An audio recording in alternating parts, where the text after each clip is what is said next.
السلام علیکم پیارے بچوں۔ تو میں آج آپ کے لیے یہ نئی کہانی لے کے آئی ہوں جس کا نام ہے 3 تحفے۔ جدوں نے ادیب خوبصورت پہاڑوں کے بیچ سرسبز و شاداب درختوں میں گھری وہ وادی جتنی حسین تھی، وہاں کے رہنے والے اسی قدر مہربان اور نیک تھے۔ وہ مسافروں کو خدا کی نعمت سمجھتے تھے اور ہر ممکن ان کی خاطر داری کیا کرتے۔ بستی کا پہلا گھر خادم بابا کا تھا۔ ہر مسافر ان کے گھر سے ہو کر بستی میں داخل ہوتا تھا، اس لیے سب سے زیادہ انہیں ہی لوگوں کی خدمت کا موقع ملتا تھا، اور اسی خدمت گزاری کے باعث وہ سب لوگوں میں معتبر اور نیک نام مشہور تھے۔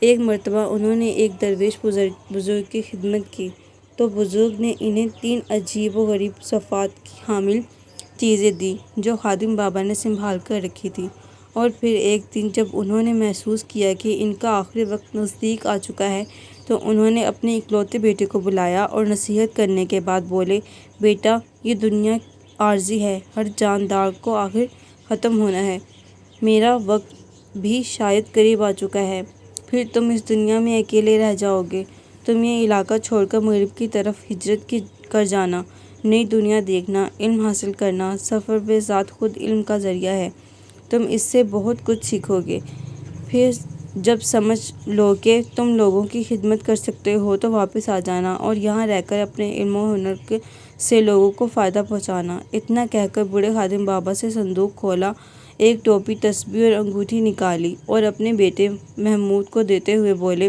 یہ چیزیں مجھے ایک نیک بزرگ نے دی تھیں، ان میں بڑی خصوصیات یہ ہیں، ٹوپی پہن کر اگر کسی کی بات سنیں گے تو سچ جھوٹ کا پتہ چل جائے گا، تسبیح پڑھتے ہوئے اگر کسی بیمار کو کوئی دوا دو گے تو وہ ٹھیک ہو جائے گا، اور یہ انگوٹھی پہن کر جنگ کرو گے تو دشمن پر فتح حاصل کرو گے۔ بوڑھے خادم بابا نے ان چیزوں کے متعلق اپنے بیٹے کو خاص ہدایت بھی دی۔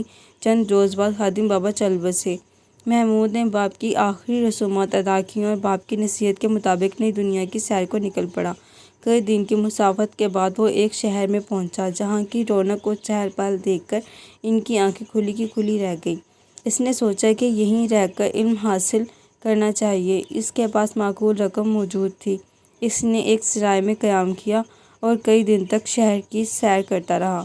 ایک دن منادی ہوئی کہ سب لوگ جمع ہوں، بادشاہ سلامت غداری کا ایک مقدمے کا فیصلہ سنائیں گے۔ محمود مقدمے کی کارروائی دیکھنے پہنچ گیا۔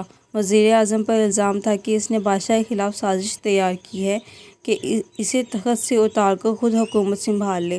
تمام گواہان موجود تھے مگر ملزم جرم قبول کرنے سے انکار تھا۔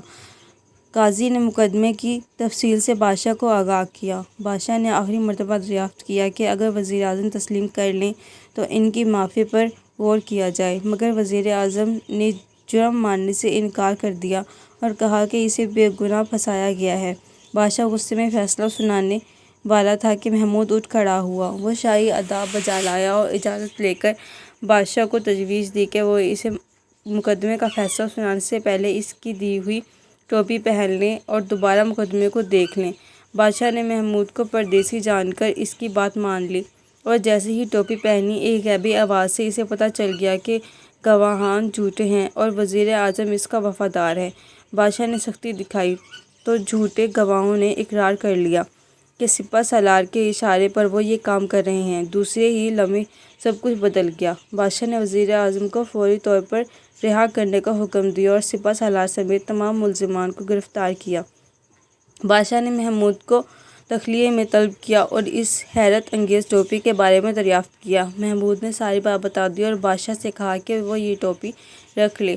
بادشاہ بہت خوش ہوا اور اس نے محمود کو منہ مانگا انعام دیا، مگر محمود نے انکار کر دیا اور اجازت لے کر واپس آ گیا۔ اسے خوشی تھی کہ اس نے ٹوپی کی مناسب شخص کے حوالے کی ہے۔ کچھ دن گزرے تو پتہ چلا کہ پڑوسی ملک نے حملہ کر دیا ہے، کیونکہ سپہ سالار قید میں تھا۔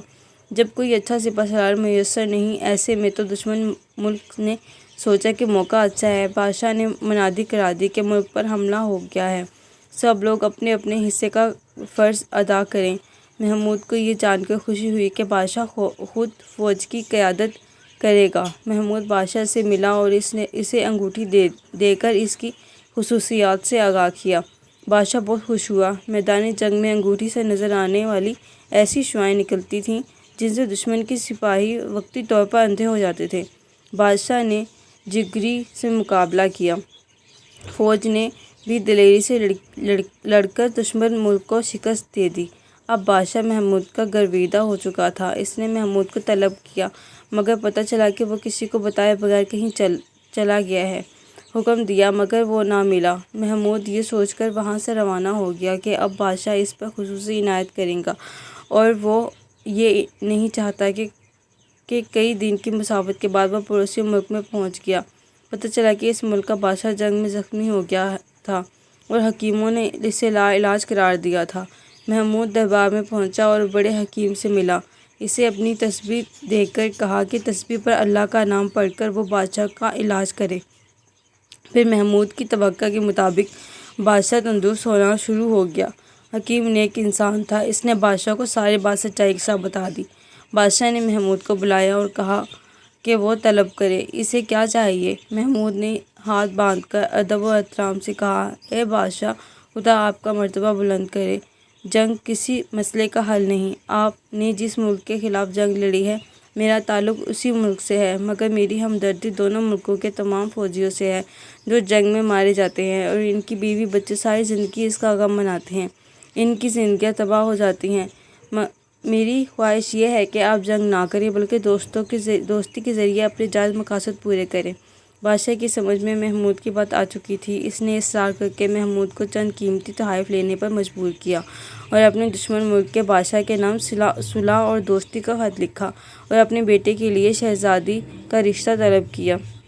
دوسرے بادشاہ تک صلح کا پیغام پہنچا تو وہ بہت خوش ہوا، مگر اس کے ذہن میں یہ بات تھی کہ وہ اپنی بیٹی کی شادی محمود سے کرے گا۔